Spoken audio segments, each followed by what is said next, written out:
In today's video, I'm going to teach you how to add contacts to GetResponse lists. This process is essential for growing your mailing list and ensuring that your communications reach the right people at the right time. By the end of this tutorial, you'll have a solid understanding of how to efficiently manage your contacts within GetResponse, putting you on the path to better engage with your audience. Let's begin by logging into your GetResponse account. Once you're in, head directly to the main menu where you will see a tab labeled Contacts. Click on this tab. This will take you to the area where all your contact management magic happens. Here is where you can not only view existing contacts, but also add new ones to your lists. Now find the button that says Add Contact and click on it. At this point, a form will appear prompting you to enter the contact's details. Start by typing in the email address, which is a required field and absolutely necessary for any further actions with the contact.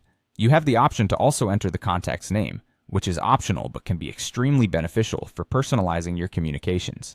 Additionally, you can input any custom fields or tags that you have set up.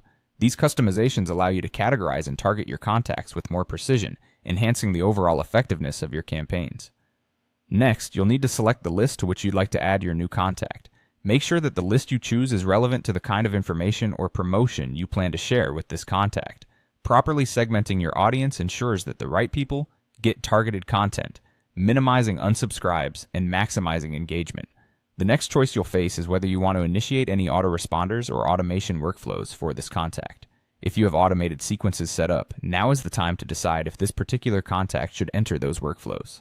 These automated messages can be a huge time saver, and they provide a consistent experience for your subscribers. So give careful consideration as to whether to activate these features for each contact. Once you have all these details filled out and selections made, the final step is to click either Add Contact or Save. This action will officially add the contact to your selected list and apply any of the options you've chosen. From here, you can rest assured knowing that your contact is now a part of your GetResponse ecosystem, ready to receive all the well-crafted messages and offers that you have in store. And there you have it. You've successfully learned how to add contacts to your GetResponse lists, equipping you with the tools to better manage and communicate with your growing audience. Thank you for watching, and don't hesitate to reach out if you have any questions or need further guidance.